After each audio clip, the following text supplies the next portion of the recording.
विशेषण का मतलब विशेषताएं प्रकट करना।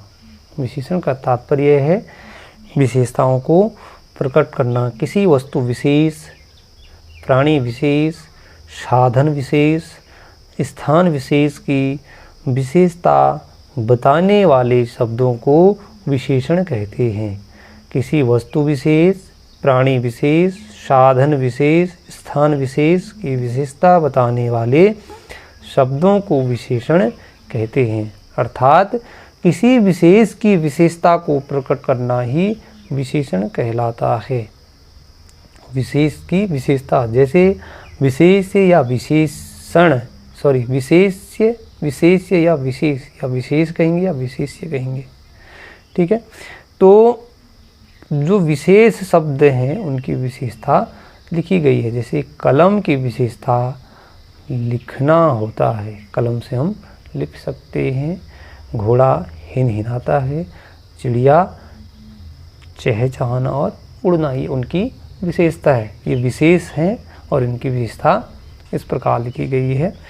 विशेषण के मुख्य रूप से 4 भेद माने गए हैं। विशेषण के 4 भेद होते हैं: गुणवाचक विशेषण, संख्यावाचक विशेषण, परिमाणवाचक विशेषण और सार्वनामिक विशेषण।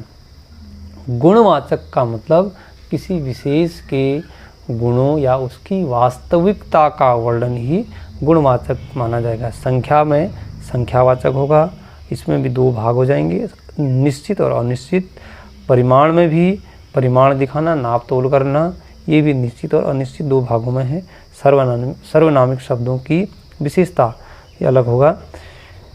गुणवाचक विशेषण देख लेते हैं, जहाँ पर संज्ञा सर्वनामिक शब्दों के द्वारा गुण, देश काल, रंग रूप या रूप रंग, आकार प्रकार, स्वाद, स्पर्श, महक आदि की विशेषता प्रकट की जाती है, उसे गुणवाचक विशेषण कहते हैं। जैसे श्याम बहुत मेहनती है, विशेषता क्या है? बहुत मेहनती। विशेष कौन है? श्याम। विशेष श्याम हो जाएगा और यहाँ पर श्याम क्या है? बहुत मेहनती है, तुम बहुत ईमानदार हो, ईमानदारी विशेषता, और बहुत मेहनती क्या है? विशेषता है। शब्द जो हैं विशेष वाले शब्द और विशेषण देख लीजिए। गुण कौन कौन से होते हैं? गुण जो शब्द है उसकी विशेषता देख लीजिए। विशेषण गुण जो शब्द है उसका विशेषण है उदार है, चतुर्गुण होते हैं, अच्छा होता है, दयालु और ईमानदार। ये क्या है? गुण है। उदार, चतुर, अच्छा, दयालु और ईमानदारी क्या है? गुण है। देश काल कौन किस देश से है? देश काल जो शब्द है भारतीय, पंजाबी, नेपाली और बंगाली, कोई कहीं का भी है। तो ये देश काल के विशेषता बताते हैं। देश काल विशेष शब्द है और उनकी विशेषता इस तरीके से प्रकट की जाती है। रंग रूप रंग जो है काला, गोरा, सुंदर, सांवला, आकर्षक, ये भी क्या है? विशेष है और ये शब्द विशेषण है। काला, गोरा, सुंदर, सांवला और आकर्षक ये विशेषण है। आकार प्रकार में देख लीजिए, मोटा, पतला, लंबा, चौड़ा आदि ये आकार प्रकार में हैं।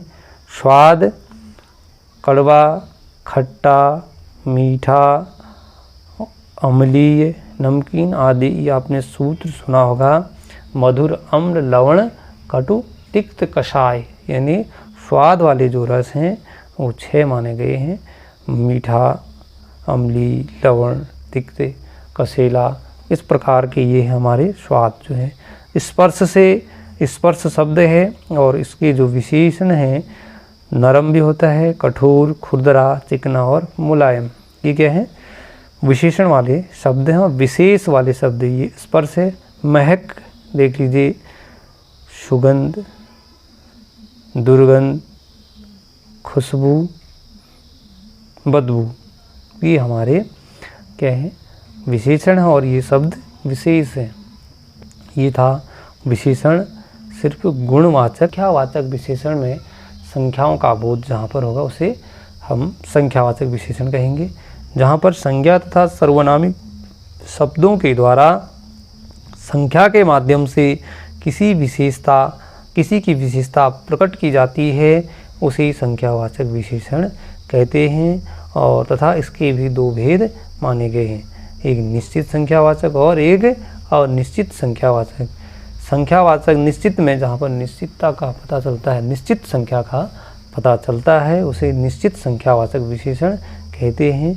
जैसे राजा दशरथ के 4 पुत्र थे, राजा दशरथ के 4 पुत्र थे, तो ये 4 जो है निश्चित संख्यावाचक है।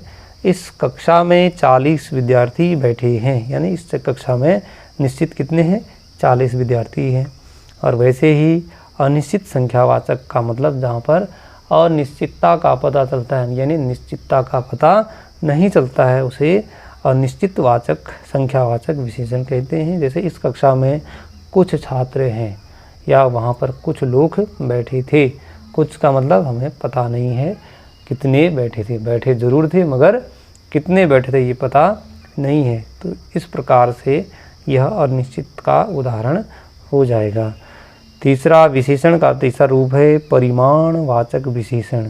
परिमाण का मतलब नाप तोल करना, परिमाण का मतलब नाप तोल करना। जहाँ पर संज्ञा तथा सर्वनामिक शब्दों के द्वारा नाप तोल होने का बोध होता है उसे परिमाणवाचक विशेषण कहते हैं।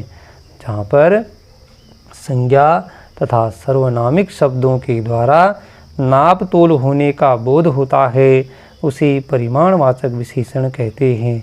जैसे बाजार से 3 केजी और 5 केजी आलू लेकर आओ, 3 केजी या 5 केजी आलू लेकर आओ, यानी परिमाण फिक्स कितना है, या 3 केजी या 5 भी परिमाण है, 3 भी है।